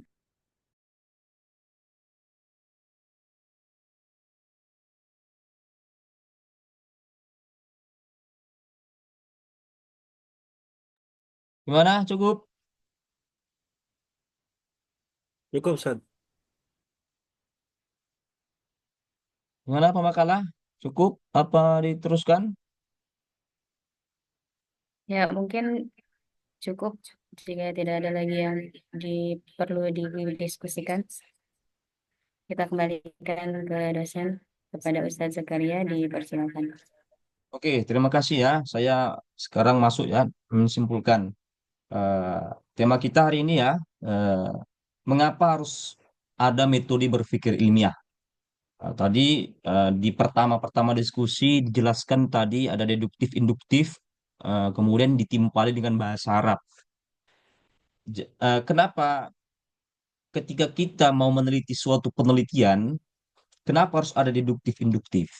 Kita tidak bisa memungkiri sejarah di mana dalam meneliti itu pasti semuanya berasal dari Yunani kuno. Siapapun itu, ya. Jadi kalau tadi disebutkan dalam bahasa Arab, ya orang-orang Arab sendiri pun ya ketika sudah terbentuk yang namanya dunia akademis, Arab itu terbentuk dunia akademis itu peristiwa Helenisasi. Ya. Kalau nggak tahu istilah Helenisasi cari lagi nanti di googling. Helenisasi itu penyebaran budaya Yunani ke Timur Tengah, seluruh Timur Tengah itu. Ya, termasuk Saudi Arabia, Uni Emirat Arab itu mengalami yang namanya Helenisasi, penyebaran budaya Yunani. Apa saja budaya Yunani? Ya pastilah para filosof. Kapan itu Pak tersebar yang namanya Helenisasi itu? Sebelum Masehi, yang menyebarkan itu namanya Alexander Agung, Alexander the Great. Ya, jadi dia menjajah yang namanya wilayah Timur Tengah.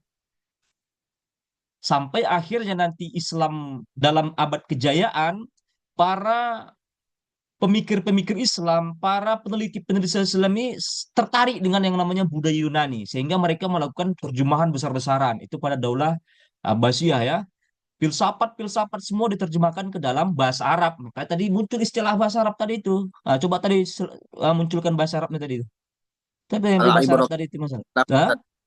al-ibaratu bi umumil lafaz la bi khusus sabab. Nah, itu dia. Mengambil Itu jadi proses Helenisasi itu yang awalnya filsafat Yunani, Yunanian itu dibahasa Arabkan seperti yang dibilang Pais Al-Asy'ari tadi itu. Itu terjadi sebelum Masehi. Jauh. Jadi Nabi Muhammad ini belum lahir ini. Karena yang namanya awal ilmu pengetahuan yang menggunakan pertanyaan kenapa, bagaimana itu terjadi di Yunani. Karena Yunani itu dulu paham-pahamnya semuanya paham-paham apa namanya mitos ya. Mitos harus ada alam itu terbentuk bulat apa datar. Jadi ada muncul orang-orang kayak Aristoteles ya, Sokrates. Ya. Akhirnya nanti deduktif ini kan ditemukan Aristoteles. Siapa Aristoteles ini? Aristoteles ini murid Sokrates, muridnya Plato. Plato punya guru yang namanya Sokrates. Metode mereka inilah digunakan sampai sekarang ini abad 20 itu dalam dunia pendidikan tinggi. Ya, di seluruh dunia itu namanya metode berpikir kritis, deduktif, atau silogisme yang ada mayornya. Setiap manusia pasti mati. Pakhri manusia. Jadi kesimpulannya, Pakhri pasti mati. Itu kan sebenarnya logika matematika sederhana ya. atau logika Aristoteles. Jadi dia menemukan ini. Ya tentu dia belajar dari Plato. Nanti muncul nanti para pemikir-pemikir Islam, para orang-orang akademik Islam, ada Al-Kindi, ya, ada Al-Farabi, ada Ar-Razi, apa lagi? Ada Ikhwan As-Sofa, ada lagi Imam Al-Ghazali. Imam Al-Ghazali itu sebelum masuk fase tasawuf, dia itu orang akademik ya, karena dia itu profesor, dia itu rektor ya. Bahkan dia punya buku filsafat yang pada akhirnya nanti dia bantah sendiri filsafat itu, kesalahan-kesalahan orang berfilsafat. Tahafut al-falasifah ya. Dulu Ghazali itu punya buku filsafat sendiri gitu. Jadi Ghazali sekalipun yang sudah terkontaminasi tasawuf, awalnya itu orang filosof dia. Ya, siapa lagi misalnya? Ibnu Rus lagi kan? Ini kan orang-orang filosof. Ini mereka ini semuanya kena budaya Helenisasi, Yunanian. Dan itu metode berpikir ilmiah. Deduktif itu para ilmuwan-ilmuwan Yunani yang diambil oleh orang-orang Islam itu dalam menentukan suatu masalah itu, bahwasanya dikumpulkanlah yang namanya sumber-sumber yang umum dulu. Jadi kalau kita mengetahui suatu kebenaran, kan penelitian itu kan ingin mencari kebenaran. Ya, itu dikumpulkan dulu yang umum-umum dulu. Jangan ke khusus-khusus dulu. Itulah menurut Aristoteles dipelajari. Sampai pada masanya orang berkeyakinan, nampaknya lemah. Kan saya pernah saya sebutkan ya yang minggu lalu, yang namanya metodologi ini tidak ada yang absolut dia, terus berkembang. Sampai kapan? Sampai hari kiamat. Nah, akhirnya pada abad ke-15 ya, abad ke-15 itu muncul yang namanya revolusi industri atau disebut juga Aufklärung ya, apa tuh? Renaissance, lahir kembali ilmu pengetahuan. Kenapa lahir kembali? Karena Islam sudah melemah ya. Islam yang ada di Umayyah Abbasiyah setelah periode Abbasiyah itu Islam mulai melemah. Ya, kalau dulu kan Islam abad kejayaan ya. Abad kejayaan, abad kegelapannya itu awal di Eropa. Eropa melirik kembali. Loh, dulu kan namanya ilmu itu dilahirkan dari Eropa, dari mana? Dari Yunani. Makanya lahir kembali, ya. Enlargement, apalagi rebound again, apalagi istilahnya itu. Renaissance, ya. Kenapa? Karena ilmu yang awal dari Socrates, Aristoteles yang pindah ke dunia timur atau Afrika, karena kekuasaan Umayyah itu kan dari ujung barat sampai timur ya. Barat itu kan Andalus. Andalus itu sekarang menjadi dua negara kan, Portugal, Spanyol, sebagian lagi Prancis kan, semenanjung Iberia itu. Itu kekuasaan apa itu Umayyah sampai Asia, sampai sebagian Cina, pecah-pecah negara Asia. Itu kekuasaan Islam sangat besar. Nah, Islam terpecah-pecah, terjadi kerajaan-kerajaan kecil, maka orang-orang Eropa yang mengalami yang namanya masa suram, ya, madesu ya, masa depan suram, mereka tertarik kembali mempelajari filsafat nenek moyangnya yang ada di Yunani. Nah, Islam mulai melemah.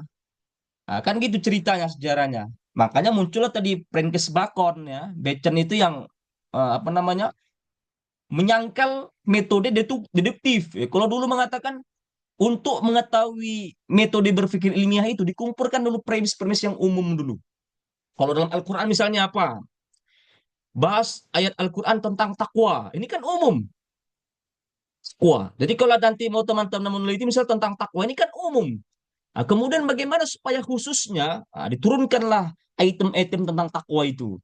Nah, itu nanti kalau mau meneliti kuantitatif tuh, membuat pernyataan-pernyataan. Kalau takwa itu kan umum ya, atau kita sebut mutasabi lah. Ayat-ayat mutasabi umum dia deduktif itu. Oh itu. Nah, ketika sudah diturunkan item-item dari takwa itu, masuklah dia namanya induktif. Berpikirnya dari yang khusus ke umum. Nah, ini yang diinginkan Bacon tadi itu. Pak, kenapa tidak ada yang nama-nama orang Arab? Ya memang yang namanya metode berpikir ilmiah itu dari Eropa awalnya, kemudian diterjemahkan ke dalam bahasa Arab, balik lagi ke Eropa. Itulah abad apa namanya? Lahirnya ilmu pengetahuan kembali gitu. Siapapun yang namanya terlibat yang namanya metode penelitian, baik tesis, jurnal, disertasi itu pasti menggunakan deduktif, induktif. Bacon itu mengatakan untuk mencari kebenaran itu yang khusus-khusus dulu. Nah, jadi kalau diturunkan tadi takwa itu apa saja misalnya dalam Alif Lam Mim surah Al-Baqarah apa aja takwa itu? Yu'minuna bil ghaib misalnya itu kan kita turunkan ya takwa itu kan levelnya umum tuh. Premis mayornya apa-apa saja misalnya yang apa namanya item-itemnya. Ya orang takwa itu yang mengetahui yang gaib. Apalagi coba yang Alif Lam Mim tuh. Yu'minuna bil ghaib wa yuqimunas shalah ya kan? Kerjakan sholat, apalagi? Wa itu zakat, membayar zakat. Nah, ini kan ciri-ciri orang bertakwa lagi. Apa lagi? Percaya kepada nabi-nabi yang diutus Allah dan nabi-nabi sebelumnya, kan gitu kan? Baru yang terakhir, yang terakhir. Coba coba bacakan ayatnya, coba yang hafal Quran. Wahum bil akhirati hum yuqinun. Mempercayai Beriman hari kepada kiamat. akhirat. Ini kan item-item dari ketakwaan. Nah, itu kira-kira begitu. Jadi kalau deduktifnya itu kuahnya, premis mayornya, kalau mau induktifnya itu, Bacon mengatakan, kalau meneliti suatu kebenaran, kita balik ke Al-Quran nih, karena dia ini belajar tentang Al-Quran itu, bukan kuahnya di situ. Jadi item-itemnya itu yang dimunculkan dulu. Ya, ya mengambayar zakat, percaya dengan yang gaib, bekerja apa namanya, mengerjakan sholat, kemudian bicara dengan hari akhir, baru ke umum. Ah, ini di mana terdapat ketika kita nulis tesis atau disertasi di latar belakang masalah. Makanya dalam buat latar belakang masalah bisa deduktif, bisa induktif, karena dua-duanya boleh. Silakan menggunakan metode itu. Jadi harus begitu cara membuat latar belakang masalah. Kalau deduktif, ide awalnya itu harus terletak di paragraf pertama. Langsung dia. Misal membahas tentang tadi ketakwaan, langsung bicara tentang takwa. Takwa ini nanti baru disederhanakan, disimplifikasi, diturunkan di item-item tadi, yang 5 tadi itu kan. Misalnya bahas tentang Islam. Nah, Islam itu kan umum dia. Mau bahas yang khususnya apa itu Islam? Syahadat. Kemudian apa lagi? Salat. Kemudian apa lagi? Zakat. Kemudian apa lagi? Puasa, haji. Ini item-itemnya ini. Nah, jadi kalau mau bahas nanti yang latar belakang masalahnya itu deduktif, kalau mau membuat ide awalnya itu yang pertama, lakukanlah yang dia apa namanya, induktif ya. Induktif itu kan ide-ide pertamanya. Jadi yang khusus ke umum atau sebaliknya ya, deduktif atau dari yang umum ke khusus, terserah. Bahas tentang apa lagi misalnya tadi Islam, bahas tentang durian misalnya. Bisa dia membahasnya latar belakang masalahnya dulu dari masalah buah-buahan. Ya cerita dia kan masalah buah-buahan, ujung-ujungnya nanti adalah durian. Atau langsung dia memunculkan tentang duriannya langsung. Durian dulu, baru habis itu ujung-ujungnya ke umum masalah buah-buahan. Barulah dicari yang namanya perumusan masalah. Nah, ini sampai sini paham ya? Deduktif induktif itu dari mulai sejarah kenapa harus seperti itu? Karena yang namanya proses helenisasi.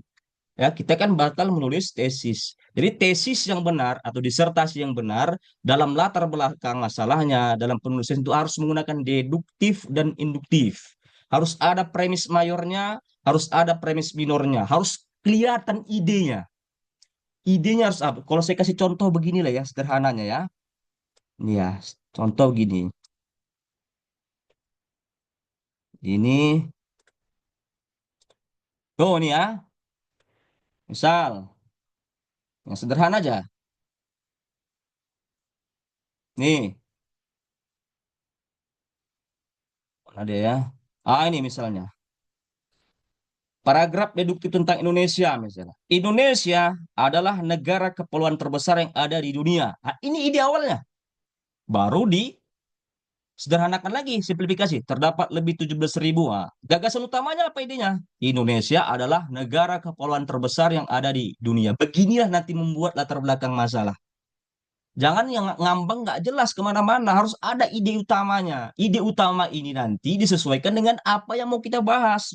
Nah, ketika kita mau bahas ini terus ada rumusan masalah. Judulnya apa? Ini sering dipertanyakan mahasiswa. Apa judulnya? Gitu. Judul tesisnya apa nih? Misalnya tentang banjir. Hujan belum reda dan banjir di Desa Pandan masih belum surut. Ini ide awalnya. Ini kan dia gagas utamanya. Hujan belum reda dan banjir di Desa Pandan masih belum surut. Kira-kira gitulah modelnya ya. Jadi gitulah cara nanti membuat latar belakang masalah. Jangan yang aneh-aneh. Makanya saya katakan latar belakang masalah dalam proposal mini nanti, ya, proposal mini nanti setelah habis Lebaran ini, gunakan ya 1 halaman saja. Tapi idenya harus jelas. Apa yang mau kita bahas harus jelas. Ya, baru masuk dia ke pengertian masalah. Pengertian masalah tadi ini itu sesuai dengan apa yang tadi kita munculkan idenya tadi di deduktif atau induktif. Itu ke masalah tadi itu. Itu harus ditampilkan. Kenapa harus ditampilkan? Karena ini masalah ini nanti untuk jawabannya ada di kesimpulan. Nah, jadi rumusan masalah ini jawabannya nanti ada di bab 5. Kalau nggak sinkron ya antara perumusan masalah, jawabannya nggak muncul di bab 5 kesimpulan, berarti makalahnya nggak sistematis. Makalahnya tidak standar SOP, bisa ditolak. Jadi lihat aja ya. Jadi kalau mau lihat kesimpulan itu, langsung kita cari bab pertamanya, cari dia rumusan masalahnya, lihat pertanyaannya apa. Usahakan pertanyaannya itu menggunakan apa namanya epistemologi ya. Apa epistemologi itu? Epistemologi itu bagaimana cara Anda menggali masalah itu. Itu kira-kira epistemologi. Bagaimana cara Anda menggalinya? Silakan carilah contoh-contohnya ya. Atau biasanya digunakan pertanyaan bagaimana. Nah, itu dia kenapa harus menggunakan pertanyaan yang epistemologi. Ini kan tingkatannya tesis ini. Jadi menggunakan bagaimana. Bagaimana cara Anda mengetahui itu betul. Misalnya tentang apa misalnya tentang Al-Quran. Atau tentang ini aja lah ya. Tentang suatu bangunan. Tentang bangunan. Bagaimana Anda tahu bahwasanya di dalam suatu bangunan itu ada bangku atau ada meja dan warnanya apa?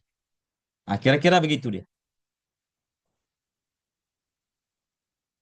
Dan cara merumuskannya harus menggunakan deduktif dan induktif. Harus begitu cara merumuskannya supaya pertanyaannya tadi lebih akurat dan bisa terjawab di kesimpulan. Lihatlah contoh-contoh tesis dan disertasi. Kira-kira gitu ya. Kalau kita melihat merujuk kepada pedoman penelitian, sebenarnya pertanyaan-pertanyaan ini sudah muncul di abstrak itu. Jadi dalam abstrak ini, lagi-lagi mahasiswa ini dalam tulis abstrak ini kadang nggak ngerti dia, nggak paham.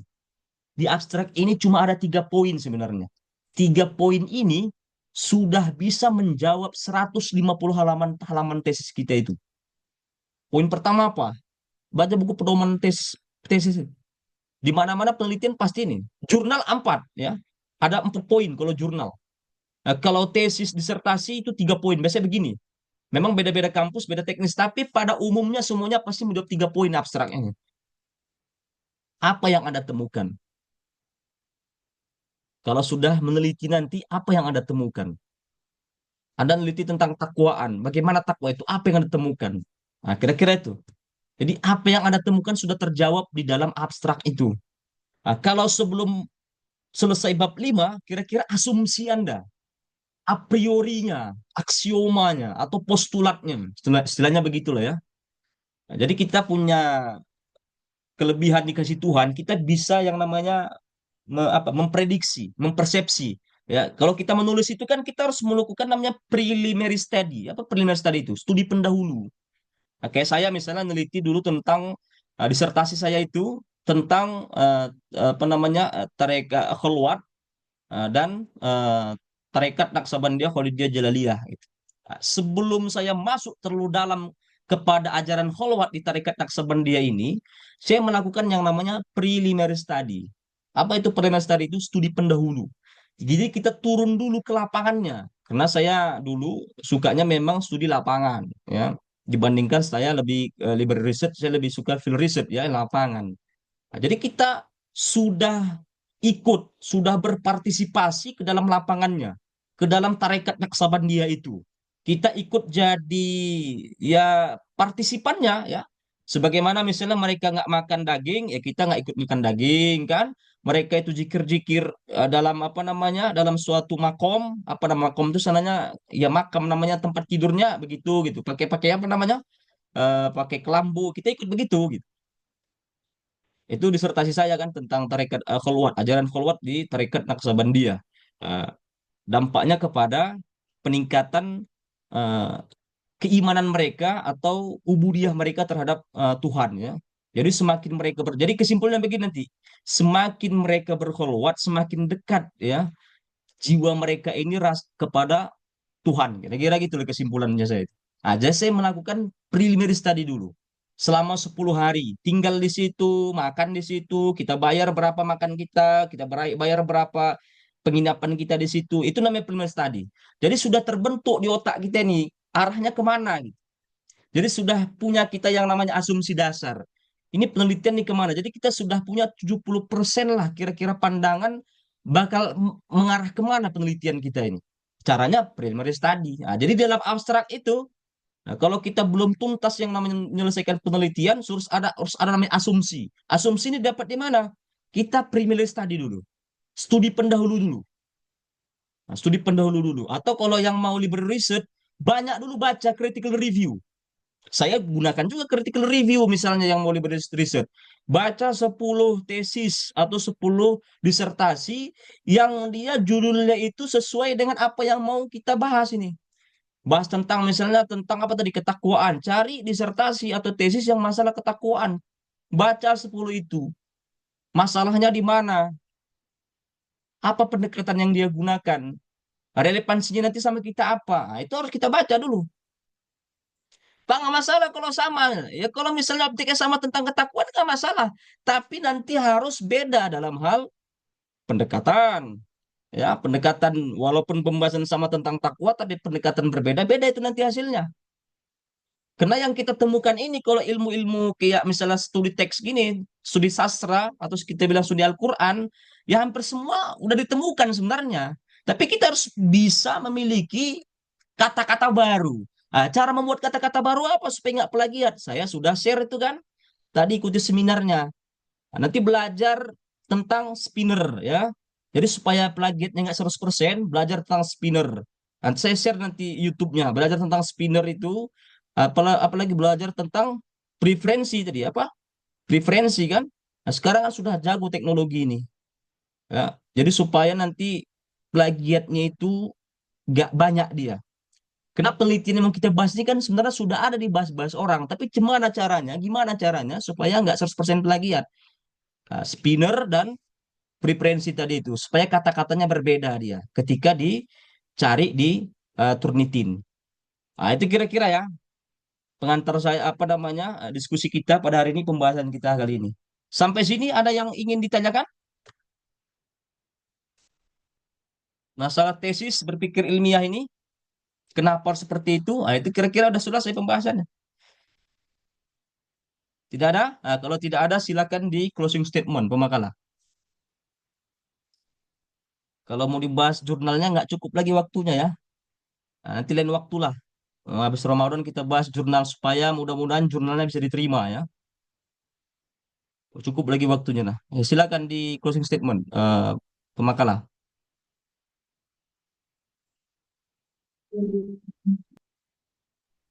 Baik, terima kasih kepada Ustadz yang telah menyampaikan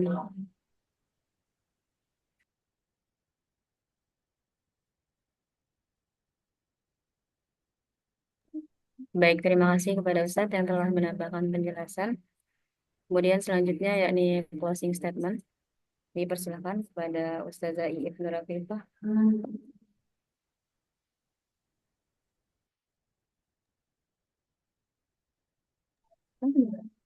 Sudah? Mana closing statementnya? Sudah selesai.